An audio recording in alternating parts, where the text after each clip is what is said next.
Oh, hello. It seems we have a guest. Whatever can I do for you, stranger? Oh, you're curious about my little world down there.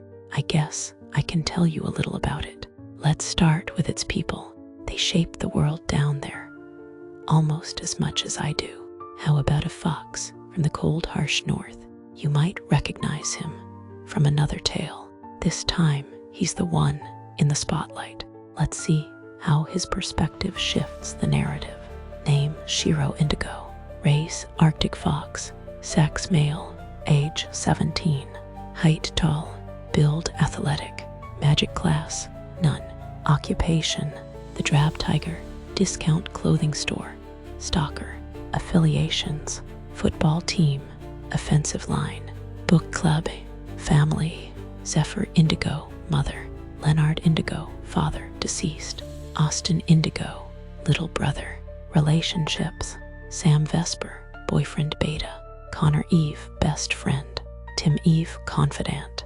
Aiden Soom, friend. Eric Chainmore, friend. Overview. Shiro is an aggressive but loyal Arctic fox from Primeverse 2.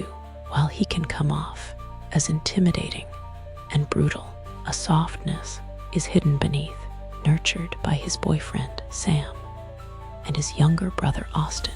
His nature has made him as many enemies as friends. He hardly feels that this matters, though. If people cannot tolerate his brutal edge, then he has no patience for their petty flaws either. He splits his time between football practice and working at the Drab Tiger, though he does make time now and again for a good book to help calm his raging spirit.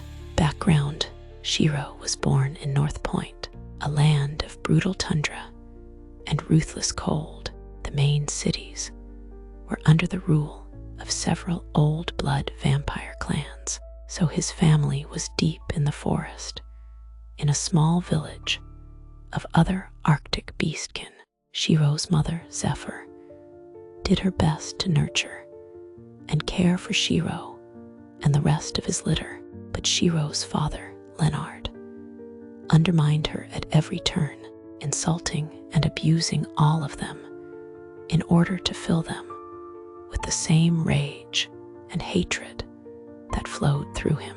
Shiro took to this like a sponge, growing angrier and more violent every day. He listened, enraptured, to his father, also believing his siblings were weak, and so was his mother for coddling them.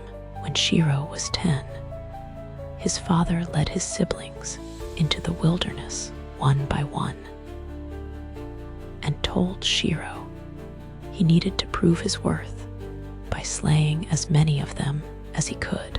Shiro jumped at the chance to prove his strength to his idol and father. Shiro fought viciously and without mercy, tearing through his siblings fight after fight. As he stalked through the woods, he found his brother Austin, the runt of his litter. He demanded that Austin get off the ground and fight him. Austin rose and rushed him, but to Shiro's surprise, the blow struck not his body, but his heart. Austin clung to Shiro, thanking him for finding him.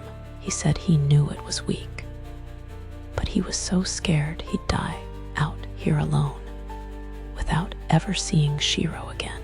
Shiro asked why that would even matter. Why was he so important? Austin looked up at him, his eyes shaking, and said it was because he loved Shiro. Sure, it was a trap. Shiro quickly tore the boy from him with his claws. Even then, Austin did not waver. Now covered in his own blood, he was glad it was Shiro and not their terrible father that would end him. Austin opened his arms, welcoming his brother's brutal slaughter. This shook Shiro to his core. Austin wasn't afraid to die. He only thought of Shiro's happiness. How could a soul so pure have survived his father's boot camp?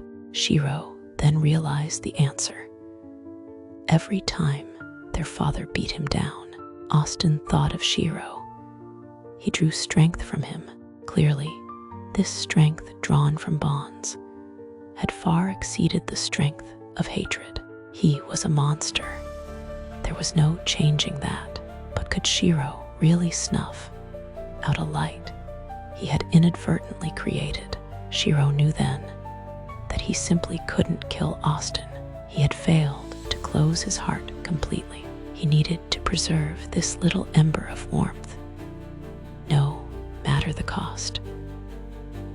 Shiro picked up Austin and carried him back to the house, despite his father's promise that all foxes that returned to the cabin after dark would be honored as heirs. Shiro's father repeatedly tried to kill Austin over the next few years. Shiro was relentless in his protection of his little lantern, though Connor and Tim Eve, a pair of polar bear siblings, noticed this. Connor was Shiro's age, while Tim was a year younger. They shared their burdens of mutually abusive parents, quickly bonding as friends. Tim would often help sneak Austin away, while Shiro distracted their father. In return, Shiro would come over to their house, often, since Tim and Connor's parents would behave civilly when the house had guests. When Shiro was 13, he reached his limits. He knew that they couldn't go on like this, living on edge, waiting for the next attack. So he settled his war against his father, the only way Shiro knew how. He challenged his father to a fight to the death. Shiro's father believed himself superior and would be glad to be rid of the only obstacle between him and Austin. The fight was brutal, and Shiro barely survived, but he put his father down. Finally, for the last time, Shiro turned to his mother, expecting fear or anger. What he didn't expect was tears of joy. She stated she knew he not only fought for himself just now, but for the safety of their family, including her. This meant her life did in fact have value, a sentiment she had long ago abandoned. Shiro, still uneasy with emotional moments, simply said they needed to leave. His mother agreed and went inside to begin packing. Shiro went to Connor's house to tell him what happened and to say goodbye. To his surprise, the two siblings were packing up Connor's massive truck for their own journey south. Connor stated the two had finally saved up enough money to move away from North Point to Fairsilver. Thinking this was a perfect place for his family, Shiro asked if they could travel together. Connor eagerly agreed. Upon arriving at Fairsilver, Shiro's mother bought and fixed up an old gas station, naming it Snow Cap. Being it was located in the Central District, she saw a lot of business, more than enough to keep the family afloat. Shiro had a problem, however. Years in the north and years of fighting with his father made peace unbearable. Shiro's temper flared far more often, so to keep Austin out of the crossfire, Shiro became the newest school bully. It was far too easy to fall into his old ways, venting his trauma and his rage on the numerous prey animals helpless to do nothing but take his punishment. Shiro justified it with the fact he wasn't killing anyone anymore, just making them wish they were dead. His mother didn't approve of this behavior, but had no clue how to rescue her poor boy from his torment. One day, while he was beating on Chris Casper, a mouse boy who would one day be a dormouse and his favorite target due to his soft body and how little he fought back, Sam Vesper, a puny skunk, approached and dared to tell him to stop. This enraged Shiro further. so he turned his wrath on Sam, backing him into a corner. Sam threatened to spray Shiro with his scent gland. Shiro, having never encountered a skunk before, was unsure why that was even supposed to be threatening. He had smelled worse. He was sure nothing could compete with the smell of rot and blood that permeated the forest where he played as a child. He was wrong. As soon as Shiro raised his fist, Sam released his spray. Shiro had never imagined stink could have a liquid form, or that it could burn like fire. He coughed and sputtered, vomiting onto the floor. Sam was led away by a teacher as another offered, somewhat reluctantly, to help him to the infirmary. He slapped their hand away, stumbling to the nurse's office due to the smell. He was sent home almost immediately when his mother questioned him through the bedroom door about what had happened. Shiro at first lied, stating that Sam had jumped him and gotten him in a moment of surprise. His mother immediately pointed out that story didn't make him seem any stronger than the truth probably would. Shiro then admitted that he had threatened Sam for standing up to him. His mother remarked that Sam sounded very brave, almost like a little spitfire. They both knew. Blushing, Shiro reluctantly agreed that Sam had seemed very much like Austin in that moment. Despite multiple showers that night, the smell persevered. Shiro called in sick the next morning, not only because of the smell, but because he had gotten a pretty bad cold, inhaling the scent for so long. Later that day, Sam showed up, and despite Shiro's protests, his mother led him upstairs. Sam promised to relieve him of the smell, but Shiro didn't care. That skunk had shown him up, embarrassed him in front of the whole school. Worst of all, now he was sick, vulnerable, and smelly.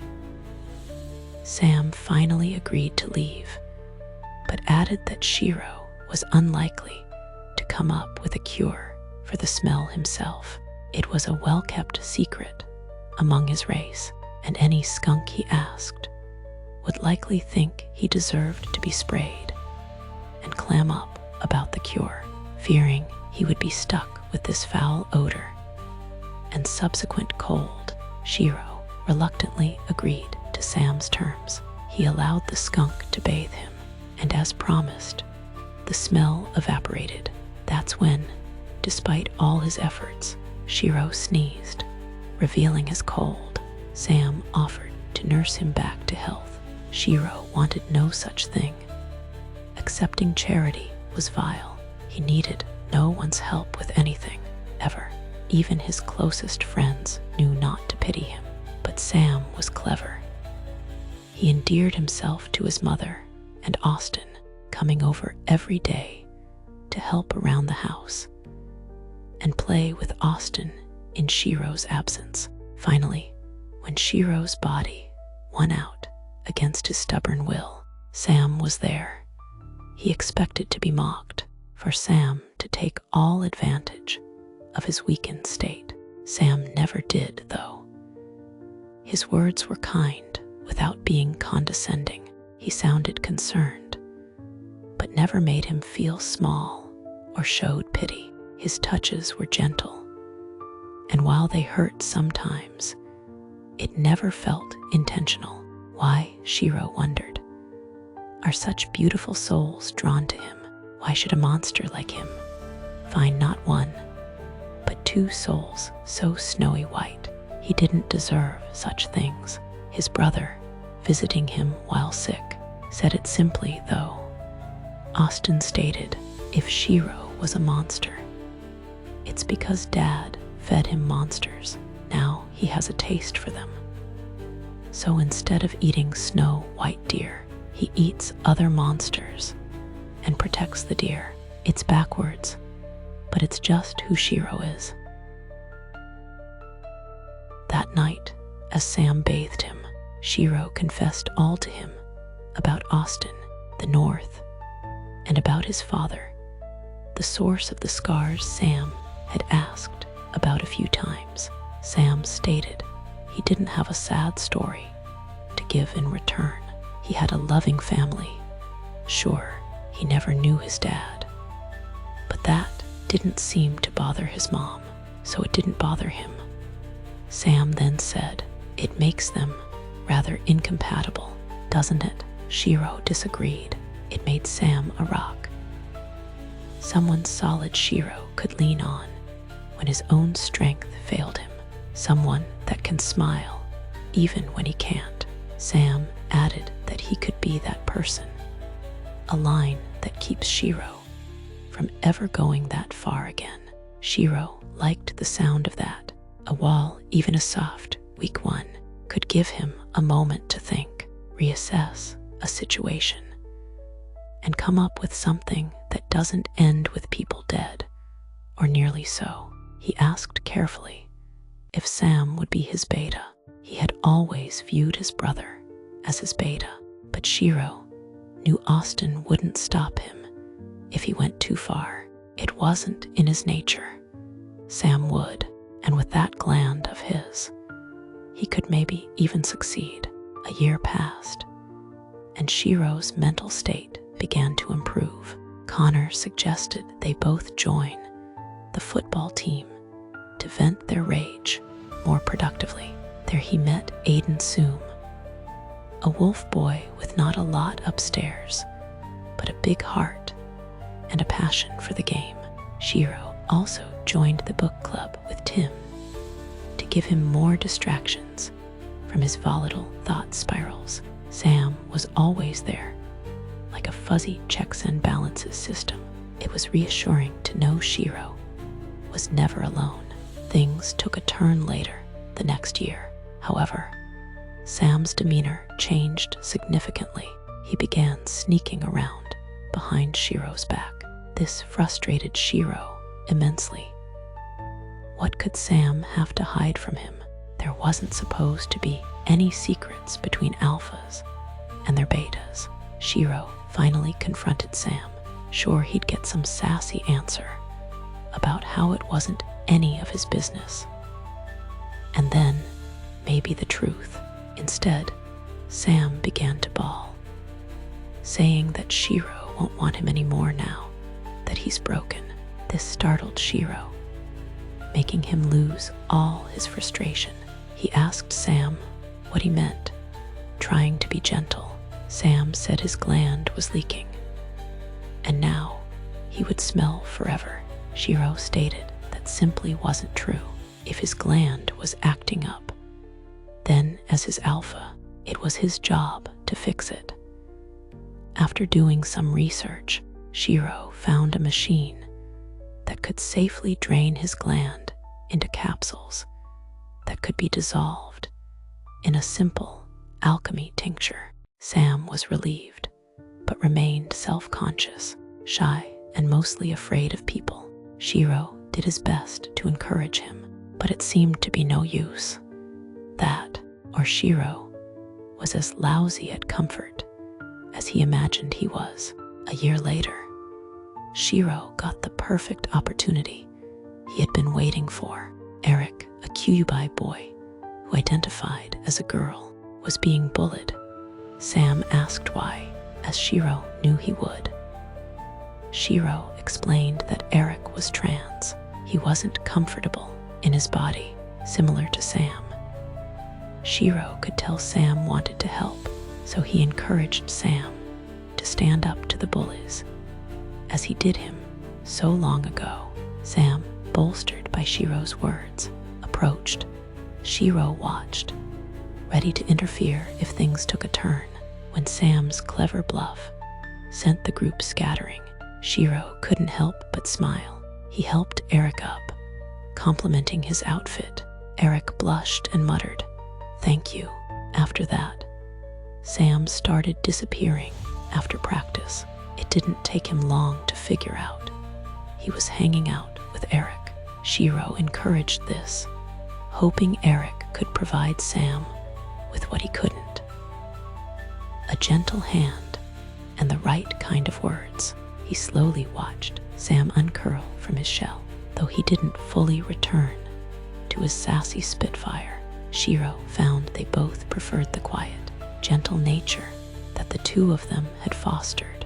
Mixing this with the occasional sassy remark made for a more refined and mature beta, which Shiro enjoyed immensely. Shiro, when picking Sam up one day, noticed how empty the shop was. Eric stated that most of their employees only worked part-time, and that's assuming they ever show up in the first place. Shiro laughed when Sam suggested they help out, but when he brought the idea up to Connor, mostly as a joke, Connor thought it was a great idea.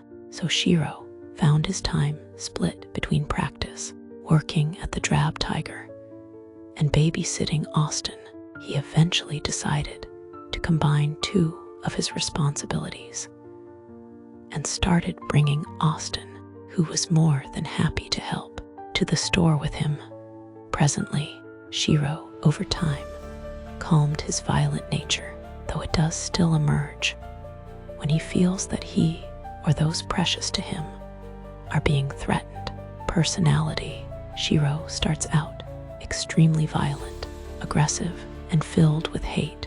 This is slightly softened once he realizes he still has the capacity to care for another person. As a result, he builds walls around the one thing he feels anything for. This alters to more of a protective nature once he meets the Eve siblings and realizes the benefit of allies and the joy of friendship. Though he remains mostly single-minded, obsessively protecting Austin, he doesn't even realize his antics are also protecting his mother, in a way, by drawing focus away from her.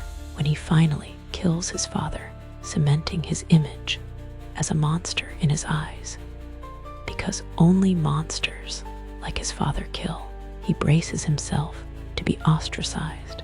When this doesn't happen, Shiro is relieved, but the image inside his head remains unchanged. Though he initially tries to restrain himself, he ends up falling into his father's ingrained ideas of cruelty. Though he does take measures to keep his family from being the ones who are harmed, Sam's influence changes him further.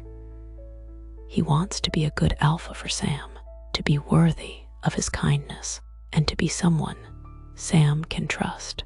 As more friends enter his life, such as Eric and Aiden, Shiro finds it easier and easier to relax and share his burdens instead of carrying them all himself. While he's still quite aggressive and violent at times, he has a much stronger hold on his rage than he once did. This can result in him feeling unapproachable, like he's walking on a knife's edge. But overall, as long as Sam is nearby and no threat is apparent, Shiro can be a tense but reasonable person.